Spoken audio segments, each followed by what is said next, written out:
5 suggested New Year's priorities that could support a happy relationship with food. So you're feeling stuffed to the brim with mince pies, brandy butter and cheese. The Christmas films that felt magical only 1 week ago now seem jangly and overly romantic. The tinsel seems garish and bright. The post-Christmas anticlimactic mood descends. But there's a brand new sparkling year ahead of you, filled with promise and hope. And the allure of a health overhaul feels seductive and promising. In fact, it feels perfectly justified after the excesses of the festive period.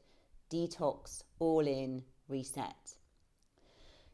In your heart, you know that embarking on the wellness plan fix never plays out successfully though. It starts out as gratifying in the early honeymoon days. Motivation is sky high and you feel virtuous and pure. Vegetables replace gooey chocolates and your body is a holy temple of virtue. And you consider that this latest plan is the one. It feels like you've cracked the code to food peace. And you look back at your previous self with wonder and disbelief.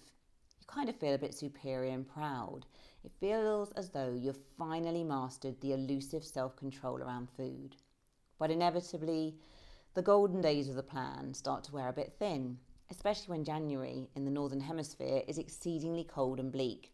Days are dark and spring feels distant. The restrictive eating begins to feel depriving and miserable. You feel cold and preoccupied with food. You feel irritable and low in mood. Understandably, your body gravitates towards warmth and comfort, and food is the natural turn to. Humans are not designed for deprivation. You are designed for survival.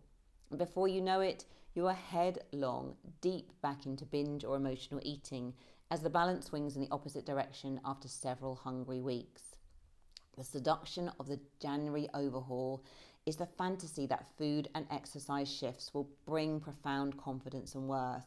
And although eating well and moving your body are cornerstones of effective self-care, no eating regime or exercise plan alone can fix your inner psyche. Of course, wellness culture tells you otherwise, and it's an appealing and oversimplified message.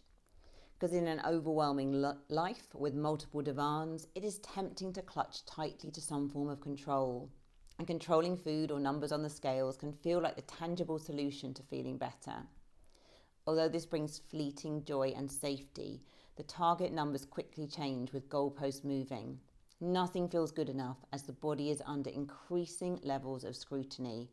The food rules become harsher and more difficult to adhere to, and anxiety spirals higher as you strive to claw back control, mood dips, and self-loathing rears its ugly head. So this year, instead of the January body blitz, how about prioritising mental well-being goals to include a kinder and more accepting relationship with food? And although this feels like a far less sexy endeavour compared to the possibilities of a dietary overhaul, this self-investment can reap rewards that bring a genuinely calmer and happier self and a greater peace with food. So here are 5 suggested ways in which you can shift your New Year's priorities to support a happy and healthy relationship with food. So number 1, connection. You and food may feel intimately connected, and food should be a loving and comforting presence in your life. But when it's on the pedestal of priorities and has literally swallowed up your world, it is like a safe substitute for connection with others. There may have been a time in your life where relationships were unsafe. You didn't feel listened to or seen, and you may have felt lonely and abandoned, and food filled the gap. It kept you soothed and comforted. It is not a healthy replacement, though, for meaningful relationships with others. Connections in safe places where you feel truly heard and understood can bring deep fulfillment and a sense of contentment and peace. Connection brings a wave of oxytocin and well-being that calms anxiety and lifts spirits. Historically, you may have channeled your January energy into step counts or MyFitnessPal, but this year, prioritize your precious reserves into your relationships and reap the benefits. And if you're feeling isolated right now, consider how you can expand your network or strengthen connections within your existing one. Number 2, body respect. If you have a body that can move ably, lift items from the top shelf and run for a bus if needed, then you are surely winning. It's so easy to overlook the gift of health and not to appreciate it fully. Health is the crown the well wear that only the sick can see. A proverb by Imam Shafi. And this is very true. Start today by focusing on what your body can do for you rather than chasing an aesthetic goal. Focus on physiology, strength and movement. Aim for body neutrality over body love and work to pay less attention to your dear body, rather seeing it as a vessel that moves your true essence through the world.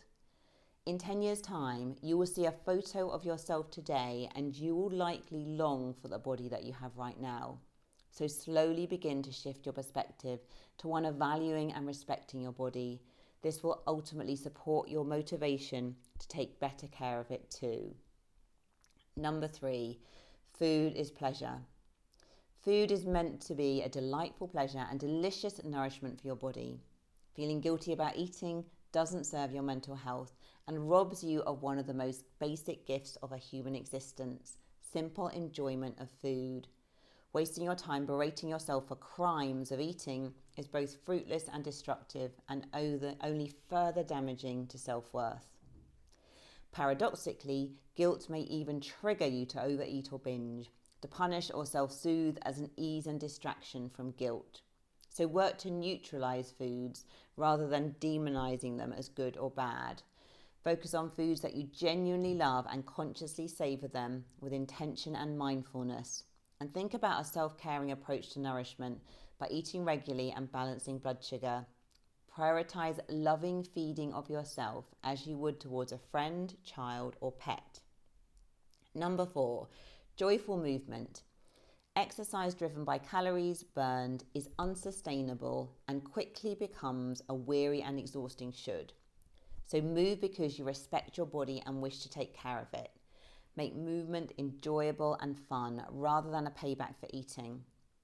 Explore activity that is motivating and uplifts you, whether this be dance, walking, rock climbing or something else, and make it social if this helps you to feel inspired.